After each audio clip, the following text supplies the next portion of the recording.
It's Does This Pyro Segment Suck Wednesday, the first one. The day of the week where we lovingly stare at pyro segments, overthink it, and then decide whether it deserves a slow clap or a side eye. Today we're looking at a segment submitted by Jacob Pierce. The show is Kaufman, Texas, 2025. Jacob's shooting this segment to separate ways. The epic remix. Safe choice. Can't go wrong. Right out of the gate, Jacob makes a very intentional creative decision. Embrace the chaos. One of the biggest misconceptions in pyromusical design is that everything has to be tightly scripted to be effective. Chaos, when used intentionally, can be just as impactful. And this is a really clean example of that. As the music drops in, the free-running cross-set cakes immediately create this wide-open feeling. The pacing lets the sky breathe, and the openness feels totally appropriate for this moment in the song. It doesn't feel sloppy, it feels expansive. One of the biggest reasons that this chaos still reads as aesthetically pleasing is due to its color discipline. Jacob sticks to an analogous color palette, reds and oranges, which keeps the visual language unified, even while the motion stays unpredictable. That's not accidental, that's control through restraint. Now, a quick technical note on cake runtimes. Jacob leaves some buffer at the end of the cakes to let the sky clear before the impact moment at the 9-minute mark. And for this use case, it absolutely works. With that said, if we're talking pure segment definition, one of the best ways to clearly tell an audience something is about to change is through the exercise of control. If Jesus has the wheel, you take the wheel back. The tighter you can get going in and out of a transitional segment, the clearer that message becomes.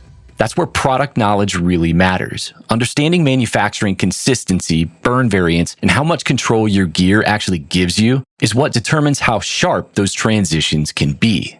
Jacob, if you ever decide to toss your hat into the competition ring again, which you absolutely should, keep that cowpoke in the back pocket of your Marlboro Man jeans. A controlled volley going into or out of a segment does wonders for definition. Using something like a poor man's slice or just a couple of shots from each cross-set cake sequenced can be the transition that you need to create finality as you go into that black sky. Once a cross-sets burn out, we take a breath because we drop into a longer burning field volleys, alternating brocade and strobing mine sequences. And the first thing that jumps out here to me is field spacing. The distance between the positions is stellar. The products perform really consistently. There's clean cone spreads, consistent heights, and uniform timing across the field. That consistency adds real weight to the moment. From there, we transition into parabola work and finish with longer strobing comets. The verticals stay super clean, nothing steps on anything else, and the shapings read very clearly. Most of the large-scale symmetry looks super solid in shaping context. Jacob, let me know in the comments if you leveled your racks for this show. I'm curious. Big moments like these are powerful tools when paired with epic musical hits. And overall, this moment holds together well. So the big takeaway here is chaos can absolutely work if it's intentional. Color discipline, pacing, and understanding how your products behave are what make the difference between messy and musical. I'd love to hear from the design community. How do you define transitions when moving from chaos into control? Do you rely on timing, product choice, color, volley structure, or do you just wing it?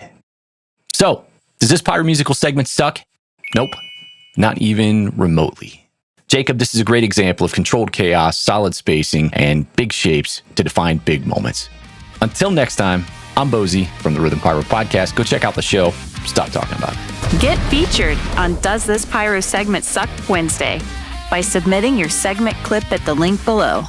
Every contest cycle, we're picking random winners from our featured segments to win rhythm gear, plus a whole host of prizes provided by our sponsors. Now stop talking about it and go submit. That's it.